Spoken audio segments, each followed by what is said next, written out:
പാമ്പുകടിയേറ്റ് മരിച്ച സെലീനയുടെ മരണത്തിൽ അന്വേഷണം നടത്തണമെന്നും കുടുംബത്തിന് മതിയായ നഷ്ടപരിഹാരം നൽകണമെന്നും അഭ്യർത്ഥിച്ച് മുഖ്യമന്ത്രിക്കും സംസ്ഥാന മനുഷ്യാവകാശ കമ്മീഷൻ അധ്യക്ഷനും യൂത്ത് കോൺഗ്രസ് സംസ്ഥാന സെക്രട്ടറി നൌഫൽ ചെമ്പകപ്പള്ളി കത്ത് നൽകി. പ്രാഥമിക ചികിത്സ നൽകാതെ രോഗിയുടെ അവകാശമായ ചികിത്സ പോലും നിഷേധിക്കുന്ന സമീപനമാണ് സെലീനയുടെ കാര്യത്തിൽ ആശുപത്രി അധികൃതരുടെ ഭാഗത്തു നിന്നുമുണ്ടായതെന്ന് കത്തിൽ നൌഫൽ സൂചിപ്പിച്ചു.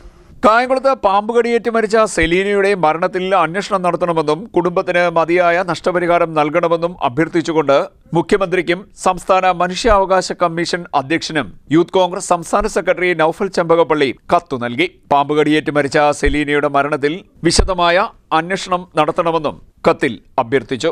ആശുപത്രി അധികൃതരുടെ നിസ്സഹകരണം കൊണ്ടാണ് മരണം സംഭവിച്ചത്. പ്രാഥമിക ചികിത്സ നൽകാതെ രോഗിയുടെ അവകാശമായ ചികിത്സ പോലും നിഷേധിക്കുന്ന സമീപനമാണ് ആശുപത്രി അധികൃതരുടെ ഭാഗത്തു നിന്നും ഉണ്ടായതെന്നും നൌഫൽ ചെമ്പകപ്പള്ളി പറഞ്ഞു. 9ാം ക്ലാസ്സിൽ പഠിക്കുന്ന സെലീനയുടെ ഏകമകൾ നാസിയയ്ക്ക് മാതാവിനെ നഷ്ടപ്പെട്ട സാഹചര്യമാണ് ഉണ്ടായിട്ടുള്ളത്. അധികൃതരുടെ ഭാഗത്തു നിന്നുമുണ്ടായ വീഴ്ച പരിശോധിക്കണമെന്നും കുടുംബത്തിനെ സഹായിക്കണമെന്നും നൌഫൽ ചെമ്പകപ്പള്ളി മുഖ്യമന്ത്രിക്ക് നൽകിയ കത്തിൽ അഭ്യർത്ഥിച്ചു. CDNet news Kayamkulam.